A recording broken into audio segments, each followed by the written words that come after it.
सुनी थी, off roading एक से एक ऑफ रोडिंग की भी थी, लेकिन डस्ट बाथ वाली ऑफ रोडिंग नहीं की थी। डस्ट बाथ पहली बार सुना होगा कि आप चल रहे हो और आपको डस्ट से नहला दिया गया हो, तो आपको उसमें कुछ नहीं करना है, बाकी व्हीकल्स करेंगी और आपको नहलाएंगी, जैसे आप थाईलैंड जाके नहाते हैं, शावर लेते हैं, क्या करके उसी से निकाला जाएगा।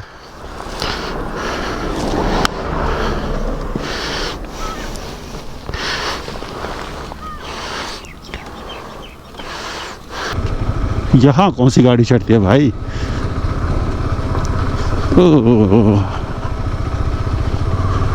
जो कॉस्ट लिखा हुआ देखिए, आपको परमिट फ़ी लिखा है 885 रुपीज़ और वैट जो है नेपाली जो लिखा है। मॉर्निंग दोस्तों, एक नई सुबह में आपका फिर से शुरुआत है और आज है 12 मई, सुबह के बज गए हैं 9 और हम लोग हैं डूमरे में।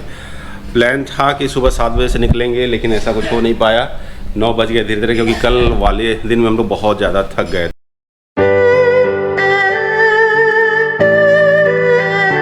और अपना इधर सामान पड़ा हुआ है और बाकी जो सामान है हम लोगों ने अच्छी तरीके से पैक कर दिया। यहाँ पे बेनिफिट ये था कि अपनी गाड़ी और लगेज के साथ अपना सामान आप ऐसे रख सकते हो। तो जहाँ हम लोग ब्लॉगर के तौर पे, मोटो ब्लॉगर के तौर पे जहाँ ऐसी फैसिलिटी मिलती है वहाँ बहुत मज़ा आ जाता है भाई, कि गाड़ी अंदर रख के अगर लॉक हो जाए तो इससे बेहतर कुछ नहीं होता है, क्योंकि बाहर रखने में लगातार डर बना रहता है और पूरा का पूरा सामान उतारने का भी एक टेंशन रहता है कि पूरा का पूरा सामान उतार लो, कहीं कुछ गायब ना हो जाए।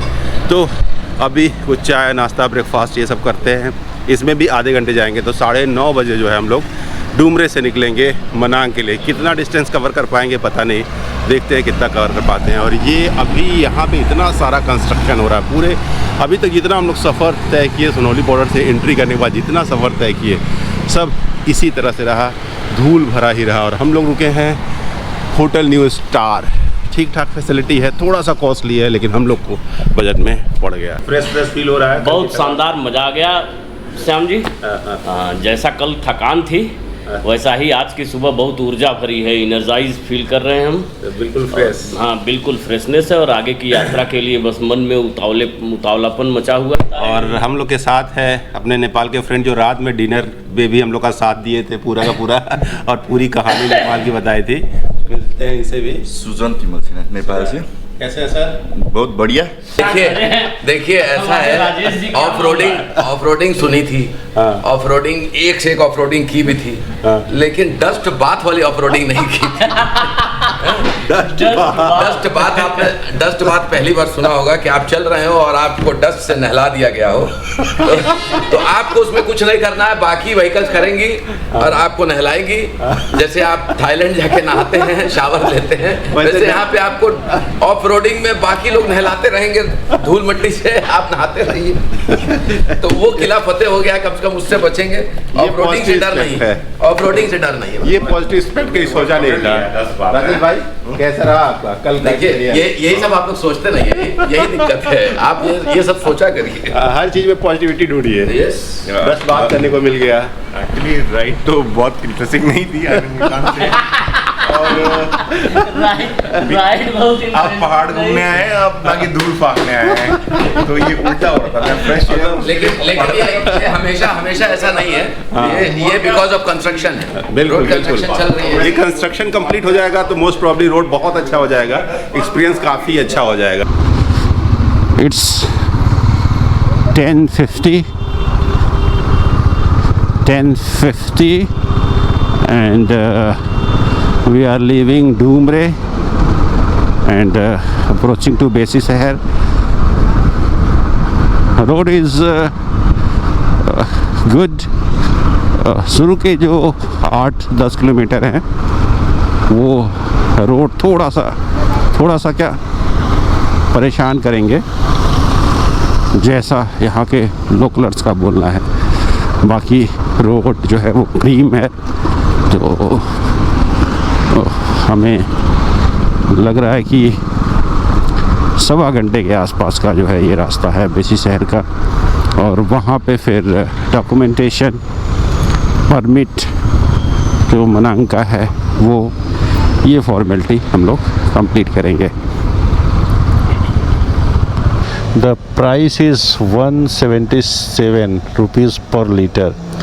इंडियन करेंसी में अगर कन्वर्ट किया जाए तो मुझे लगता है कि 120 या 19 रुपये के आसपास जो आएगा यहाँ फ्यूल का प्राइस आएगा।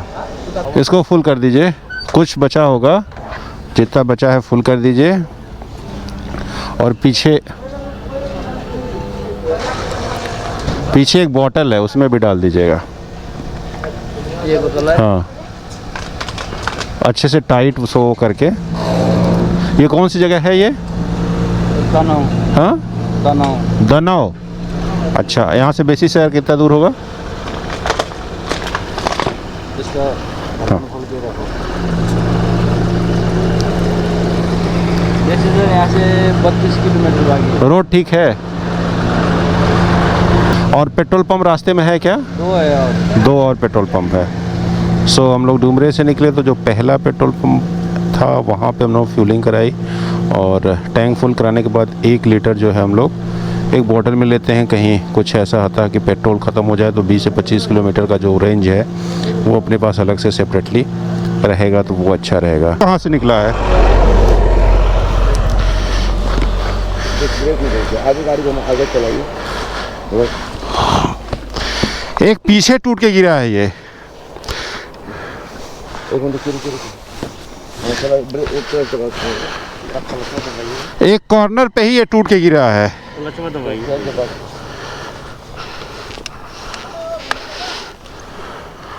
निकल रहा है। नहीं इसमें रह इसमें स्टैंड लगा है।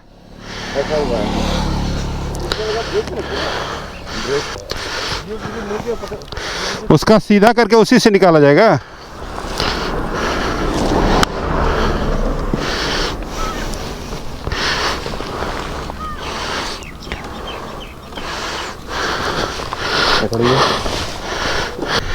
कांड पे कांड होता रहता है इधर।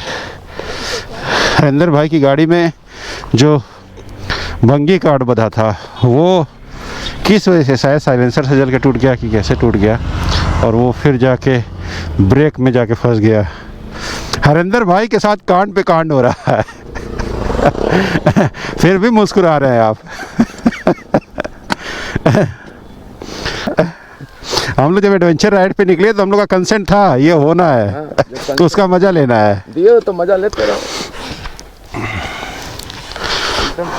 चलिए। तुम इम्तहान लेते रहोगे मैं पास होता रहूँगा। तुम इम्तहान लेते रहोगे मैं पास होता रहूँगा। बढ़िया।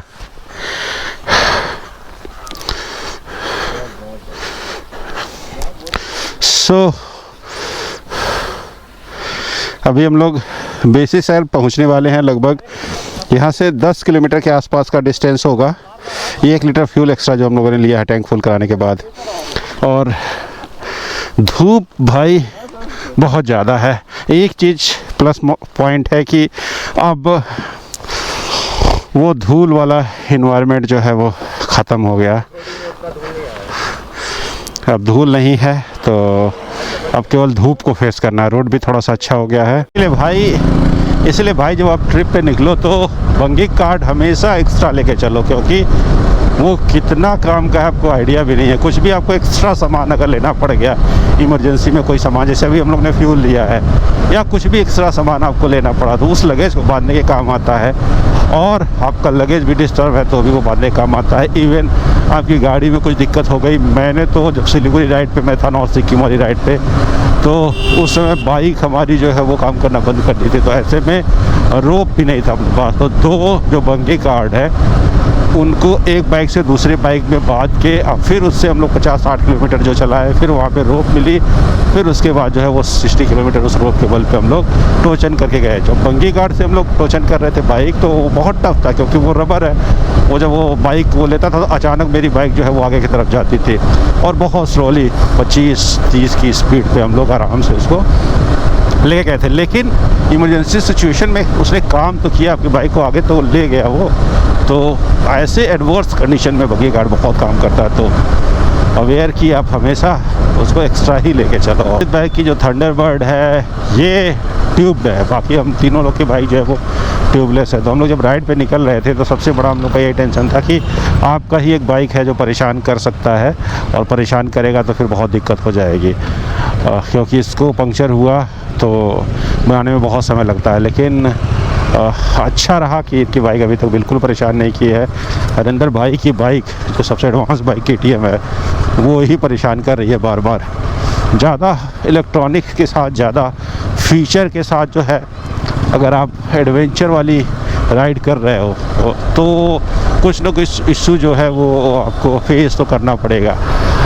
ये जो एडवेंचर X390 लॉन्च किया है वो मुझे लगता है ज़्यादा वाइज डिसीजन है अगर आप ज़्यादा ऑफ रोडिंग और एक्सप्लोरिंग पसंद करते हैं, क्योंकि जितने आपके कम से कम इलेक्ट्रॉनिक्स रहेंगे उसमें इंजन के साथ कम से कम छेड़छाड़ होगी और उसमें ख़राब होने की पॉसिबिलिटी भी काफ़ी कम होगी।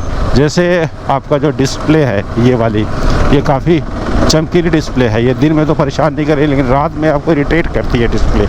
इतना ज़्यादा इसमें चमक है कि रात में आप बाहर की तरह जब देखते हो ना तो बीच बीच में जब इधर ध्यान जाता है तो आँख बिल्कुल थोड़ा सा वो हो जाता है, ब्लर्ड हो जाता है थोड़ी देर के लिए। तो ये डिस्प्ले कोई बहुत अच्छी चीज़ तो मुझे नहीं लगी।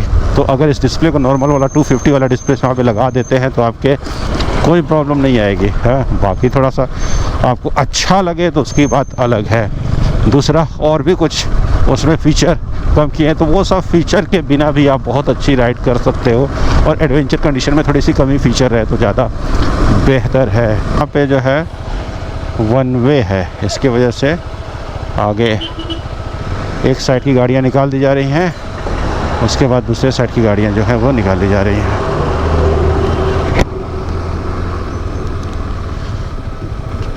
यहाँ कौन सी गाड़ी चढ़ती है भाई?